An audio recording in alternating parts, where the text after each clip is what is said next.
ಮುದುಕಿ ತಾಯಿ ಅದಾಳಲ್ಲ, ನಿಮಗೇನು ಸಲ್ಯೂಟ್ ಹೊಡಿದಿಲ್ಲ, ನಿಮಗೇನು ಮೆನು ಕೊಡೋದಿಲ್ಲ, ಏನೂ ಇಲ್ಲ. ಮುದುಕಿ ಒಂದಿಷ್ಟು ಕಟ್ಟಿ ರೊಟ್ಟಿ, ಪುಂಡಿ ಪಲ್ಯ, ಒಂದಿಷ್ಟು ಚಟ್ನಿ ಹಚ್ಚಿ ಕೊಡ್ತೈತಿ.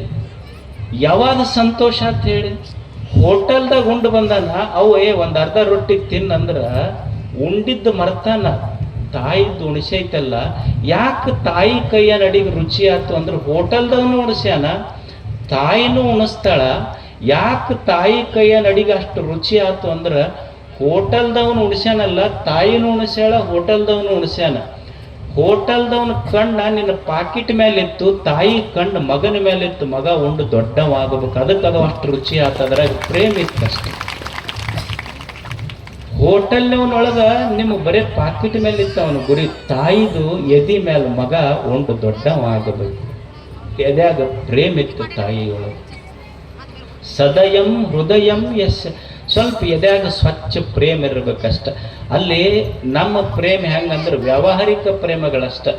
ನಾವು ಯಾಕೆ ಪ್ರೀತಿ ಮಾಡ್ತೀವಿ ಅಂದ್ರೆ ಇನ್ನೊಬ್ಬರ ಕಡೆಯಿಂದ ಏನಾರ ಸಿಗುತ್ತೈತಿ ಅಂದ್ರೆ ಪ್ರೀತಿ ಮಾಡ್ತೀವಿ. ಅಕಸ್ಮಾತ್ ಅದು ಸಿಗ್ಲಿಲ್ಲ ಅಂದ್ರೆ ಅವ್ರನ್ನ ದ್ವೇಷ ಮಾಡ್ತೀವಿ ಅಷ್ಟು. ಈಗ ನಮ್ಮ ಸಂಬಂಧಗಳು ಕೆಡ್ತಾವ. ಯಾಕೆ ಕೇಳ್ತಾವ ಅಂದ್ರೆ ಅವ್ರ ಕಡೆಯಿಂದ ಏನಾದರೂ ಅಪೇಕ್ಷೆ ಪಡ್ತೀವಿ, ಸಿಕ್ತು ಚಲೋ ಇರ್ತೈತಿ, ಸಿಗದಿದ್ರೆ ಕೆಟ್ಟಿರ್ತೈತಿ ಅಷ್ಟೆ. ಅಂದ್ರೆ ನಮ್ಮ ಸಂಬಂಧಗಳು ಹೆಂಗಂದ್ರೆ ಏನೋ ಒಂದು ಅಪೇಕ್ಷೆಯಿಂದ ಪ್ರೇಮ ಮಾಡ್ತೀವಿ. ಆದ್ರೆ ತಾಯಿ ಪ್ರೇಮ ಹಂಗಲ್ಲ, ಅದು ಶುದ್ಧ ಪ್ರೇಮ, ಅದು ಪರಿಶುದ್ಧ ಪ್ರೇಮ. ಅದಕ್ಕೆ ಮನುಷ್ಯ ಮನೆ ಚಲೋ ಆಗಬೇಕಾಗಿತ್ತು ಅಂದ್ರೆ ಎದ್ಯಾಗ ಒಂದಿಷ್ಟು ಚಲೋ ಪ್ರೇಮ ಇರ್ಬೇಕಷ್ಟೆ. ನಾಲ್ಗಿ ಮೇಲೆ ಒಂದೆರಡು ಚಲೋ ಮಾತಿರ್ಬೇಕು. ಭಾಷಿತಂ ಸತ್ಯಭೂಷಿತಂ, ನಾಲ್ಗಿ ಚಲೋದು ಹೇಳ್ತಿರ್ಬೇಕ. ಈಗ ದೇವರು ಕಾಗೆ ಐತಿ, ಕಾಗಿಗೆ ಎಷ್ಟು ಅಕ್ಷರ ಕಲ್ಸ್ಯಾನ, ಏನಂತೈತದು ಕಾ ಕಾ ಕಾ, ಇಷ್ಟ ಒಂದ ಅಕ್ಷರ ಕಲ್ಸ್ಯಾನ. ಅದು ಒಂದ ಅಕ್ಷರ ಕಲಿಸಿದ ಕಾಗೆ ಇಡೀ ತನ್ನ ಬಳಗಕ್ಕೆಲ್ಲ ಕರ್ಕೊಂಡು ಊಟ ಮಾಡ್ತೈತಿ. ಕೋಗಿಲೆಗೆ ಎಷ್ಟು ಅಕ್ಷರ ಕಲ್ಸ್ಯಾನ, ಬರೀ ಕೂ ಅಂತ ಒಂದು ಕಲ್ಸ್ಯಾನ, ಹಾಡ್ತೈತಿ. ಸ್ವರ ಸಾಮ್ರಾಟರು ಎಲ್ಲ ಅದಕ್ಕೆ ಕೋಗಿಲೆ ಅಂತ ಹಾಡು ಅಂತ ಹೊಂದಿಸ್ತಾರ. ಅದು ಕಾಗಿಗೆ ಬರೇ ಕಾ ಅಂತ ಒಂದ ಅಕ್ಷರ ಕಲ್ಸ್ಯಾನ, ಎಲ್ಲರನ್ನ ಕರ್ಕೊಂಡು ಉಂಡೈತಿ. ಕೋಗಿಲೆಗೆ ಕು ಅಂತ ಒಂದ ಅಕ್ಷರ ಕಲಿಸ್ಯಾನ, ಹಾಡೈತಿ, ಜಗತ್ತು ತನ್ಮಯ ಆಗೈತಿ. ಮನುಷ್ಯ ಚಲೋ ಆಗಲಿ ಅಂತ 49 ಮೂಲಾಕ್ಷರ ಕೊಟ್ಟ ಇವ ಊರಿಗೆ ಬೆಂಕಿ ಹಚ್ಕೊಂತ ಅಡ್ಡಾಡಕತ್ತಾನ. 49 ಮೂಲಾಕ್ಷರ ಇಟ್ಟ ಇವ ಊರಿಗೆ ಮೂಲ ಹಾಕೊಂತೀವ ಮನುಷ್ಯ. ಅಂದ್ರೆ ಒಂದು ಸಣ್ಣ ಸಣ್ಣ ಅಕ್ಷರ ಕಲಿಸಿದಂಥ ಪಶು ಪಕ್ಷಿ ಪ್ರಾಣಿಗಳು ಎಷ್ಟು ದೊಡ್ಡ ಮಟ್ಟಕ್ಕೆ ಹೋದು, ಇಷ್ಟು ಚಲೋ ಅಕ್ಷರ ಕೊಟ್ಟು ಭಾಷಾ ಕೊಟ್ಟು ಏನು ಕಲಿಸದ ಮಂತೆ ಕಲ್ತಿದ್ದೇನು ಅಂತ. ನಾಲ್ಗಿ ಮೇಲೆ 2 ಮಾತು. ಬಸವಣ್ಣವರು ಕಲ್ಯಾಣ ಕಟ್ಟಿದ್ರಲ್ಲ, ಕಲ್ಯಾಣ ಎದರಿಂದ ಕಟ್ಟಿದ, ಏನು ದೊಡ್ಡ ದೊಡ್ಡ ಬಂಗ್ಲೆ ಕಟ್ಟಿದ್ರೇನು, ಅಥವಾ ನಿಮಗೇನಾದರೂ ಉಚಿತವಾಗಿ ಏನಾದರೂ ಕೊಡ್ತೀವಂತ ಹೇಳಿದ್ರೇನು? ಮತ್ತು ಕಲ್ಯಾಣ ಎದರಿಂದ ನಿರ್ಮಾಣ ಆಯ್ತು, ಎಲ್ಲಿಂದ ಬಂದರು?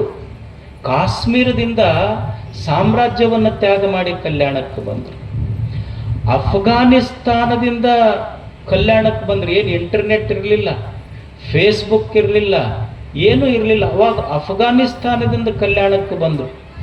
ಎದಕ್ಕೆ ಬಂದರು ಅಂದ್ರೆ ಏನೂ ಇಲ್ಲ. ಬಸವಣ್ಣ ಕಲ್ಯಾಣ ಕಟ್ಟಿದ್ದು ಬರೇ ನಾಲಿಗೆ 2 ಮಾತುಗಳು. ಯಾರು ಕಾಣ್ತಾರ ಕಂಡವರಿಗೆಲ್ಲ ಶರಣು ಶರಣಾರ್ಥಿ ಅನ್ನುವ 2 ಶಬ್ದ ಕಲ್ಯಾಣವನ್ನೇ ನಿರ್ಮಾಣ ಮಾಡಿತ್ತು. ಬರೀ 2 ಶಬ್ದ ಅಲ್ಲ.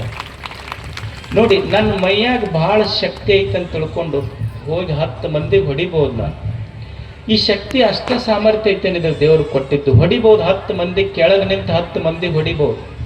ದೇವರಿದಕ್ಕಷ್ಟೇ ಸಾಮರ್ಥ್ಯ ಕೊಟ್ಟಿಲ್ಲ.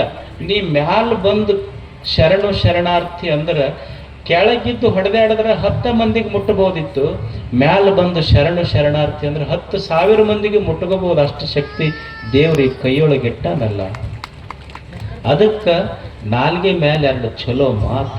ಬಸವಣ್ಣವ್ರು ಕಲಿಸಿದ್ದು ಇದನ್ನೇ ಅಲ್ಲ ಎಲ್ಲರಿಗೂ. ಅವರೆಲ್ಲ ಶರಣರು ಹೆಂಗಾದ್ರು ಅಂದ್ರೆ ಏನೂ ಮಾಡಿರಲಿಲ್ಲ. ಅವ್ರು ಏನಾರ ಎಕ್ಸ್ಟ್ರಾ ಮಾಡಿದ್ರೆ ಏನೂ ಇಲ್ಲ. ಸ್ವಲ್ಪ ಎದೆಯಾಗ ಪ್ರೇಮ, ನಾಲ್ಗೆ ಮೇಲೆ 2 ಚಲೋ ಮಾತ, ಕೈಯಾಗ ಕೆಲಸ. ನಾಲ್ಗೆ ಮೇಲೆ ಚಲೋ ಮಾತಿರ್ಬೇಕು. ಬಾಚಯ್ಯ ಒಬ್ರು ಬಸವಯ್ಯಗಳಂತಿದ್ರು. ಅವರು ಬಾಚಿ ಕೆಲಸ ಮಾಡ್ತಿದ್ರು, ಅಂದ್ರೆ ಬಡಿಗ್ತನ ಅಂತೀವಲ್ಲ.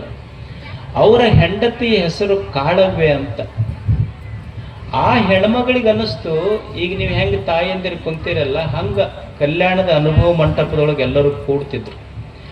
ಆ ತಾಯಿಗೆ ಅನ್ನಿಸ್ತು, ನಾನು ಒಂದೆರಡು ಚಲೋ ಮಾತು ಏನ್ರ ಇಷ್ಟು ಮಂದಿ ಶರಣರು ಹಿಂಗೆ ಬರ್ಯಾಕತ್ತಾರ, ನಾನೊಂದೆರಡು ಚಲೋ ಮಾತು ಏನಾರ ಬರಿಬೇಕು ಅಂತ ಅನಿಸ್ತಕ್ಕೆ. ಆದ್ರೆ ಸಾಲಿ ಕಲ್ತಿದ್ದಿಲ್ಲ ಅಮ್ಮ. ಎಲ್ಲರೂ ವಚನ ಬರೀತಾರ, ಎಲ್ಲರೂ ಹಾಡ್ತಾರ, ಎಲ್ಲರೂ ಅನುಭವ ಮಂಟಪದೊಳಗೆ ಇಷ್ಟು ಡಿಸ್ಕಷನ್ ಮಾಡ್ತಾರಲ್ಲ, ನಾನು ಒಂದೇನರ ವಚನ ಬರಿಬೇಕು. ಆಕಿ ಬರಿಬೇಕಂತಾಳ, ಆದ್ರೆ ಸಾಲಿ ಕಲ್ತಿದ್ದಿಲ್ಲ. ಆಕಿಗೆ ಅನಿಸ್ತು ಏನಾರ ಬರಿಬೇಕು ಅಂತ. ಹಿಂಗ ಹೋಗಿ ಅಡ್ಡಾಡ್ಕೊಂತಿದ್ಲು, ಏನೂ ಗೊತ್ತಾಗ್ಲಿಲ್ಲ. ನೋಡಿ ನೋಡಿ ಬರಿಬೇಕಂತಿದ್ಲು. ಬಡಿಗೆತನದ ಕೆಲಸ ಮಾಡ್ತಿದ್ರಲ್ಲ, ಅವ್ರ ಮನ್ಯಾಗ ಒಂದು ಬಡಿಗೆತನ ಮಾಡೋ ಹುಡುಗಿತ್ತು. ಓಣ್ಯಾಗ ಅವೆಲ್ಲ ಬಡಿಗೆತನ ಮಾಡೋ ಕೆಲಸ ಎಲ್ಲ ದಾರಿ ಹಿಡ್ಕೊಂಡು ಒಬ್ಬ ಹೆಣ್ಮಗಳು ಹೊಂಟಿದ್ಲು.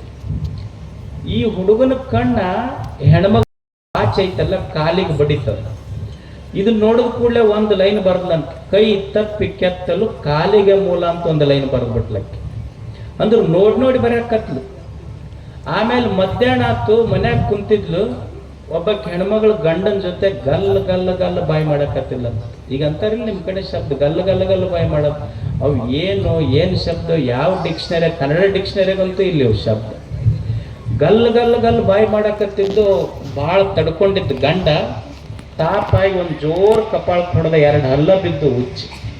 ಅವಾಗ ಅದನ್ನ ನೋಡಿದ ಕೂಡಲೇ ಒಂದು ಲೈನ್ ಬರಲ್ಲಂತ, ಬಾಯಿ ತಪ್ಪಿ ನಡೆಯಲು ದವಡೆಗೆ ಮೂಲ ಅಂತ ಮತ್ತೆ 2ನೇ ಲೈನ್ ಬರ್ದ್ಬಿಟ್ಲ ಅಲ್ಲೇ.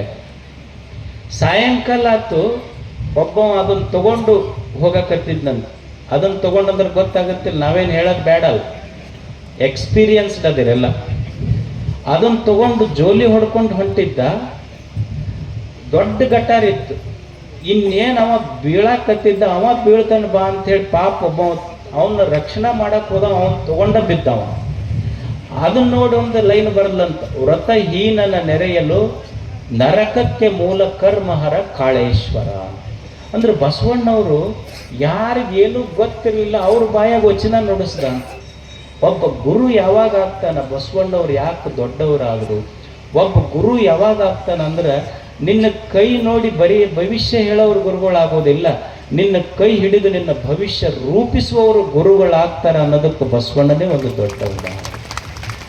ಎದೆಯಾಗ ಪ್ರೇಮ ಕಲಿಸಿದ್ರು, ನಾಲ್ಗೆ ಮೇಲೆ 2 ಚಲೋ ಮಾತು ಕಲಿಸಿದ್ರು, ಕೈಯಾಗ ಒಂದಿಷ್ಟು ಚಲೋ ಕೆಲಸ ಮಾಡ್ಯಪ್ಪ. 2 ಕೆಲಸ ಮಾಡ್ಬೇಕು ಮನುಷ್ಯ ಈ ಕೈಯಿಂದ. ಒಂದು ಉಪಜೀವನಕ್ಕಾಗಿ ಕೆಲಸ ಮಾಡಬೇಕು, ಇನ್ನೊಂದು ಉಪಕಾರ ಸ್ಮರಣೆಗಾಗಿ ಕೆಲಸ ಮಾಡಬೇಕು. ಉಪಜೀವನಕ್ಕಾಗಿನೂ ದುಡಿಬೇಕು, ಉಪಕಾರ ಸ್ಮರಣೆಗಾಗಿನೂ ದುಡಿಬೇಕು ಮನುಷ್ಯ. ಉಪಜೀವನಕ್ಕಾಗಿ ದುಡಿಬೇಕು. ನಾವೆಲ್ಲ ಹೇಳ್ತೀವಿ ನೋಡಿ, ಇವ್ರು ಮಾಡಿಸ್ಯಾರ್ರಿ ನಮಗ, ನಮ್ಮದೆಲ್ಲ ಭಾಳ ಚಲೋ ಇತ್ರಿ, ಇವರು 3 ದಾರಿ ಕೂಡಲ್ಲಿದ್ದು ಮಣ್ಣು ತಗೊಂಡು ಬಂದು ಮಾಡಿಸ್ಯಾರ ನಮಗ. ಅಲ್ಲ, 3 ದಾರಿ ಮಣ್ಣು ತಗೊಂಡು ಇವ್ರಿಗೆ ಯಾಕೆ ಮಾಡ್ಸಕ್ಕೆ ಹೋಗ್ತಾರ? ಅದು ಭೂಮಿ ತಾಯಿ ಅಂತಾಳ.